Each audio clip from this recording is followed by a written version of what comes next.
Okay guys, so with the last experiment or experience with the Victron inverter, I just decided to go a little more into these inverters here. And since I own this, not for very long, but I thought a nice review of this pure sine wave inverter Phoenix 24/1200 would be actually pretty nice, so you know what you're buying. Okay, so first of all, the design. Now the design, I don't know who designed this, but that's really strange design. This huge outlet in the front. Okay, never mind huge outlet. Okay, there's just nothing compare what's coming up. So you have an outlet in front, and that's it. So you mount this thing. Either it's sitting on a shelf like that, and then the inlet is in the back, and then the switch is in the back, and the lights are in the back. So you power it up with the cords from the back, and you turn it on. Okay, and I don't even know if there's a power on now, because you got nothing that will tell you if this is alive or not. Okay, so you're gonna plug in a tester or whatever. Okay, no big deal. Yeah. For someone, for me it's a big deal. But anyway, so this is the front. If you're gonna mount it on a wall, I'll tell you what, let's turn this around. Okay, and it's a pretty heavy inverter. Don't get me wrong, there's a big coil inside, big transformer. So this is what we have in the back of it. You got the switch, you got the power in, ground, and these two lights, right? It just tells you the green, everything is good, and this is overload, which is kind of cheap. But well, talking of cheap, this inverter is not exactly cheap. This sells for about 400 bucks. Okay, and 400 bucks for 1200 watt pure sine wave inverter. That's pretty steep. So it better be a good inverter, right? Okay, let's go inside this inverter. 400 bucks. There better be something in there. Vladimir Jirinek. Hold on. Oh no. Okay, never mind. So let's go inside this inverter. Plastic cover. Nothing wrong with that. Okay. Actually, I prefer plastic covers from anything. All right. And what is inside? Now, check this out. This is unbelievable. And this thing is heavy as a hell. There's this coil, the transformer. This little board here, which is the high voltage board, and this little board here, which is the low voltage board. And this hideous fan that's supposed to be cooling this transformer.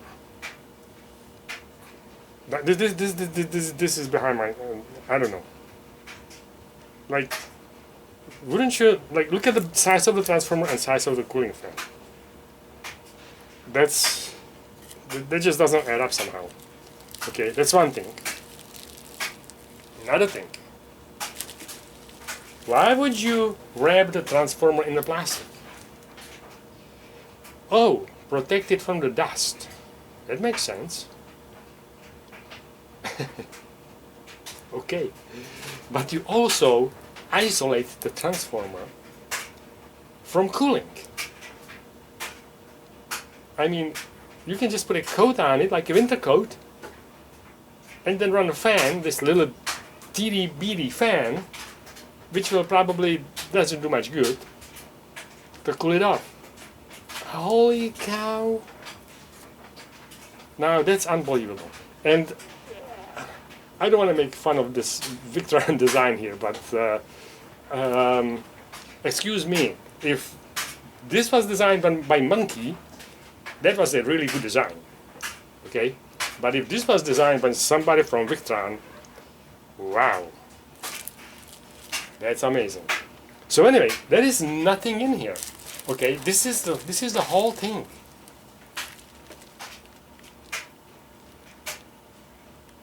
So by the size of the coil, this is telling me this is a low frequency inverter, which I actually like. So they should be good, right? Alright, so I'll tell you what, I'm gonna have to move it out of here to my solar system because I don't have a 24 volt power source here, and we will find out.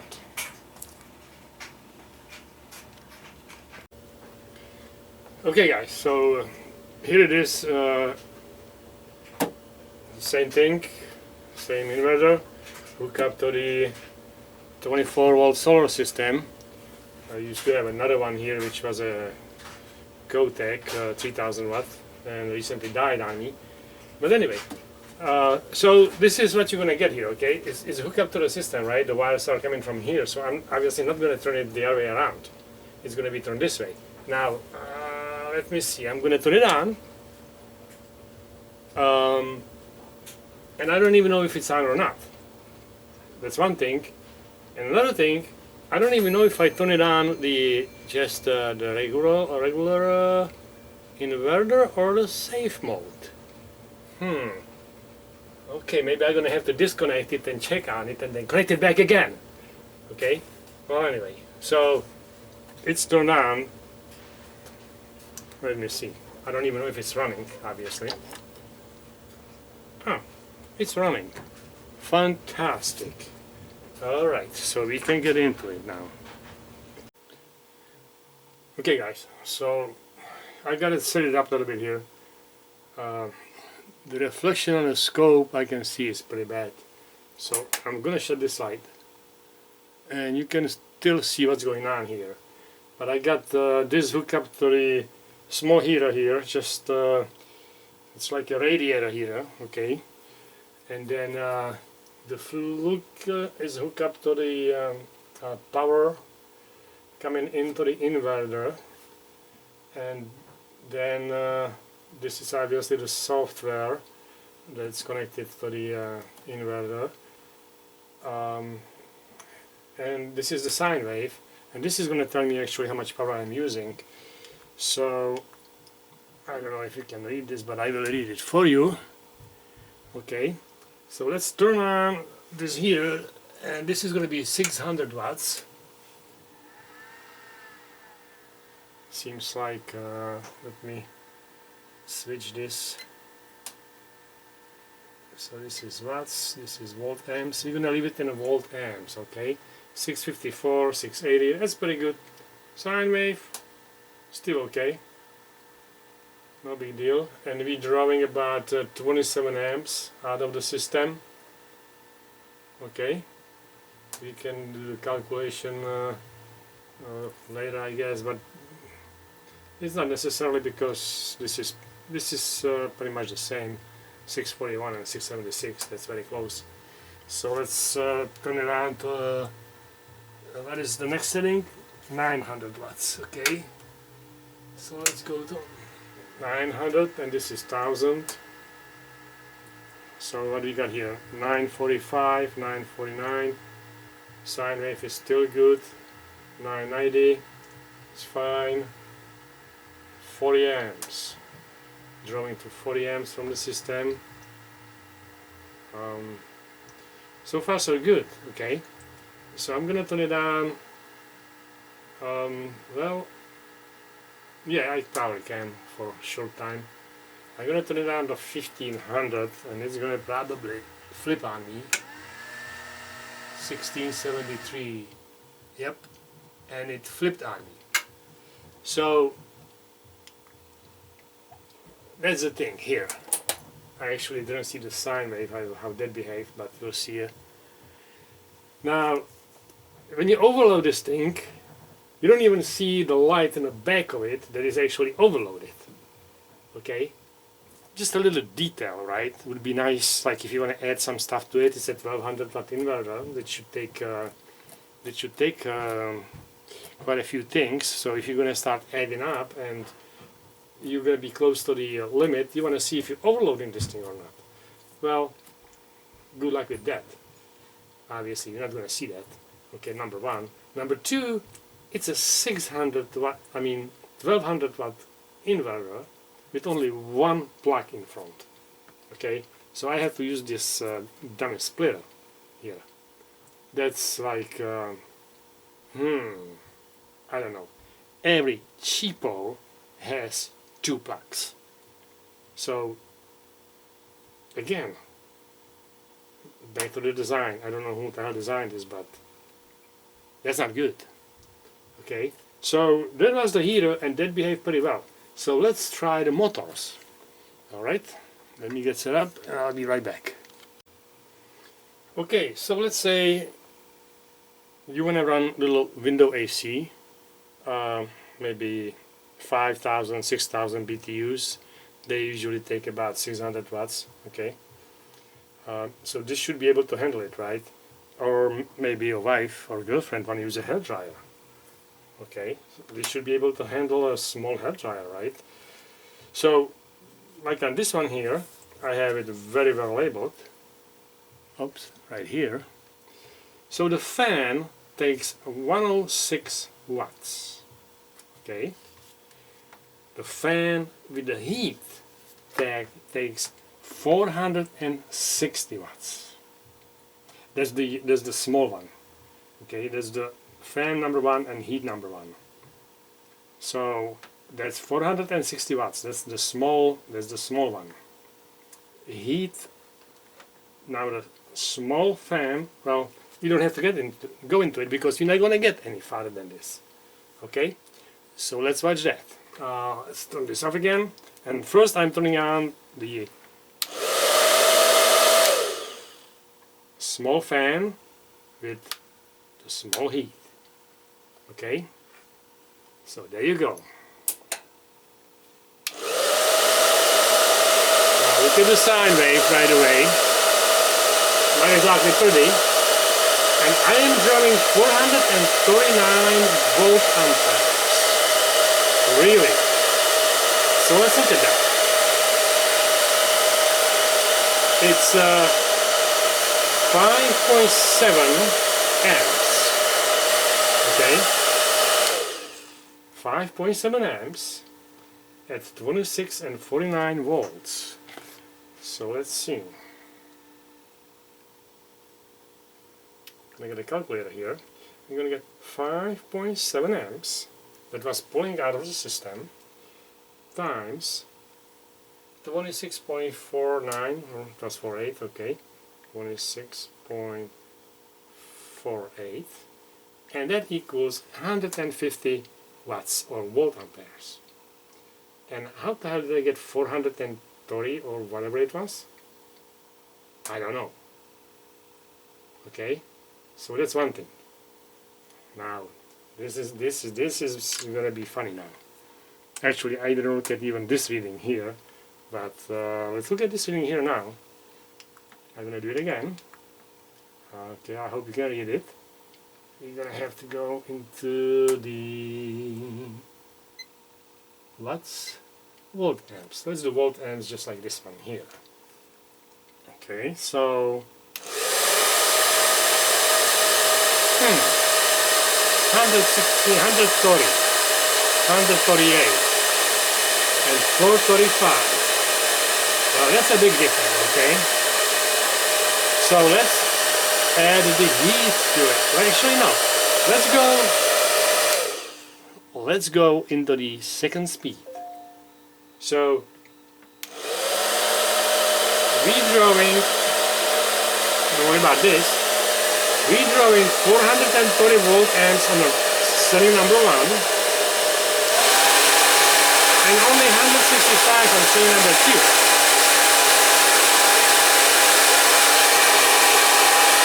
Well,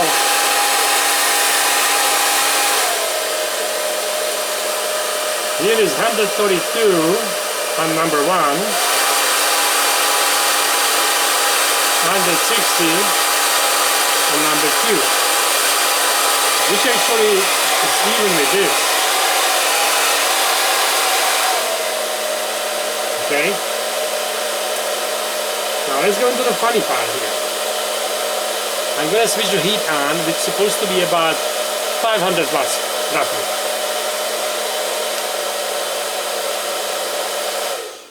Okay, so we got 606 over here, and this was at close to 1000, and it shut off. So this is the joke here. Number one, it didn't even go into the overload here. Okay, and it was shut off. Number two, this was 600 watts and this was almost 1000, or I mean 600 volt amps, and this was almost 1000. Okay, and I didn't even watch the sine wave here, but I know the sine wave is distorted, so that's just unbelievable. And well, let's try something else here. Let's go into the hertz frequency. We got 60 hertz right now coming out. We still have 60 hertz coming out, which is good. And we still have a 60 hertz coming out, but it will shut off. So that's good. Okay. I still didn't look at the sine wave, damn it. So let's wait for it to reset, or maybe I can. No, it's hard to reset right now because we got so much stuff there. I wish the switch button was here in front so I can just reset it. Or I can maybe see the lights when it will reset, but since I have the scope, it tells me that it's reset it already. This time it's reset it too. So let's try this again. Oh, no, never mind. I mean, you can see that this goes up to not even 1000 watts, and it will shut off. Okay, according to this, it goes to 600 watts or volt amps. Okay, so it will shut off at 600 volt amps. That is unbelievable. So I cannot really hook up the AC to it. Actually, hold on a minute. Let me try something.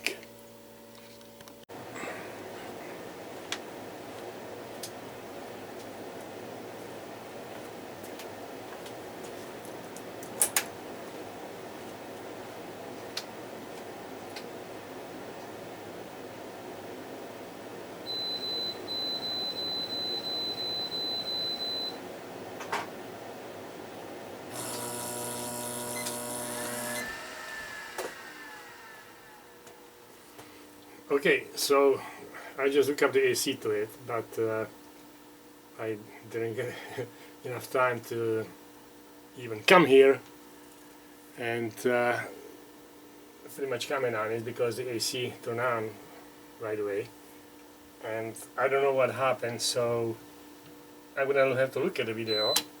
I'm gonna unplug this so I don't torture the inverter.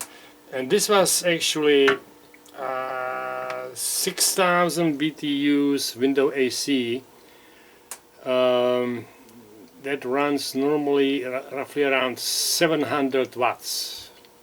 Okay, and I cannot get it started on an inverter. I don't know. That is kind of disappointing. And looking inside the inverter,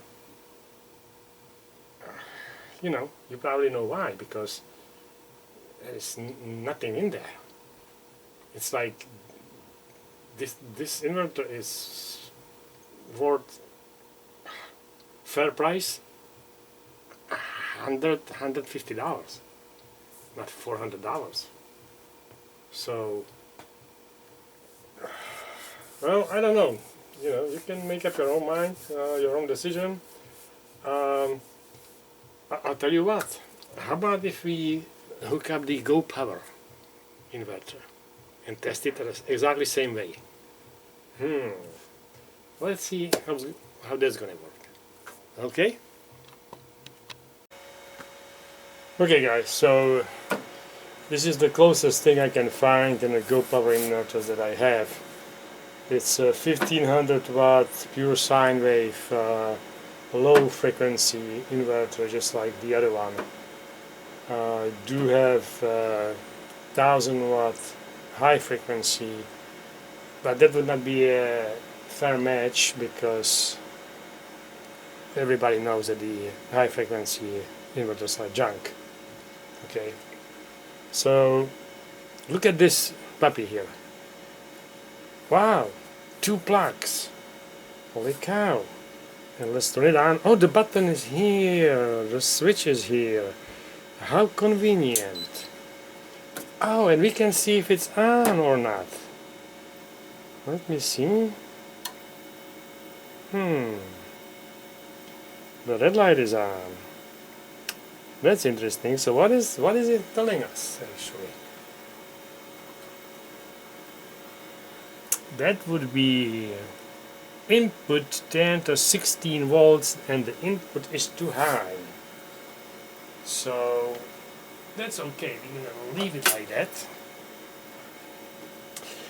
We have a red light because I have this connected just to the car battery, and I actually connected the charger. I just pulled it out of the lawnmower and the battery needs to be charged. So this is a 12 volt. I decided not to hook up to the system because it's a kind of pain in the butt and there is no room to make the video. So anyway, since this is running on the 12 volt battery and the battery is hooked up to the charger right now, that's why it's giving me the red light here. Okay, so let's plug this in and let's take some power out of it and let's see if it's gonna even out a little bit. There you go. Right away it will go back to normal as soon as we get the power out. So let's plug the scope in.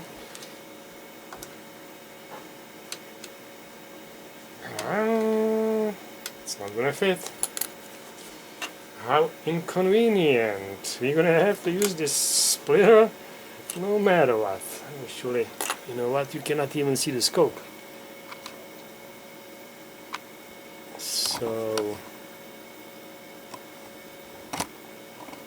yeah, it's maybe like this. Yeah, well, okay, how about like this? That might be fine if I turn it on right.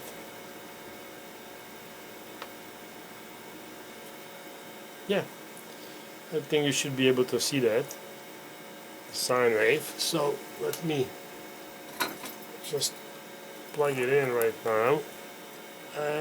Yeah, it's a pretty bad reflection. So let's do this. Okay, come on.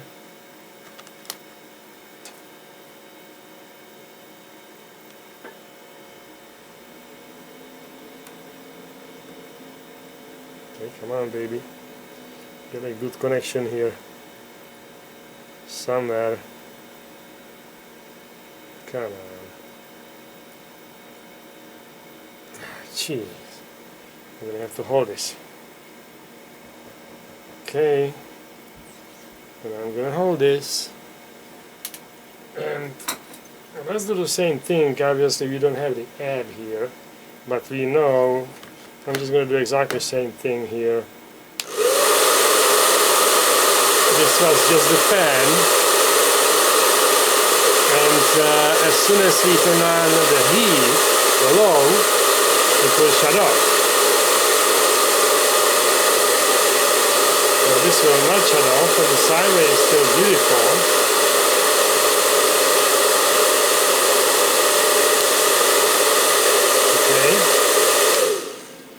So what I'm gonna do, I'm gonna turn on the fan high, and let me see. I can tell you how much power it's gonna take. On a high, it's gonna be 800 watts. Too bad you cannot see these lights here, but I'm gonna try to move my fingers so you can see the lights here too, just in case it goes in overload. Okay, when it goes on a low heat and high blower, it's 800 watts. I mean, hold on, yes. And then on a high blower, then high heat is 1500 watts. And I think that's gonna send it into the overload, but let's try that. Okay, let's see how much abuse it's gonna take. So low fan only. Now it's low heat and low fan. Okay. Now I'm gonna do low fan and high heat. Low fan and high heat. Okay.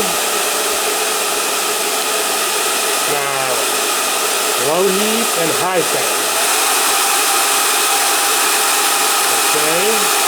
Now high fan and high heat. Obviously, you can see the lights on the inverter is sending into the overload, but the inverter is still running. While the Phoenix would be probably dead like a long time ago. And I actually didn't watch the sine wave, so I guess I can watch it on the video. But obviously this inverter behaves much better than the Phoenix. And I am not endorsing this product, and I am not trying to sell this product either. I am just doing a fair comparison here. Okay? So,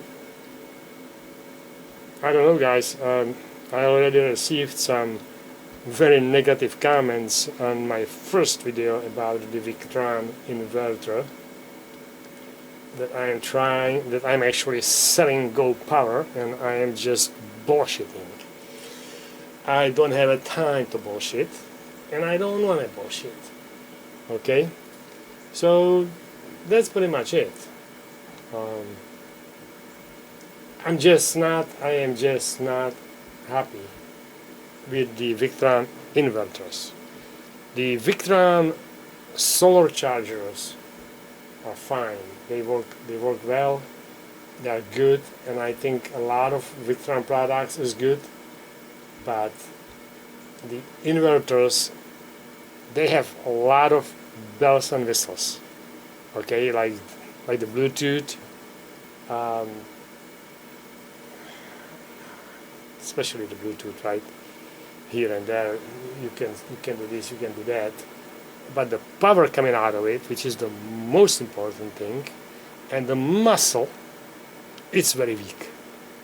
So I think the Victron should concentrate a little more on the power that the inverter produces, on the quality of the power, than on the bells and whistles around it. Okay? So that's pretty much it, guys. Just a little unusual review. Till next time.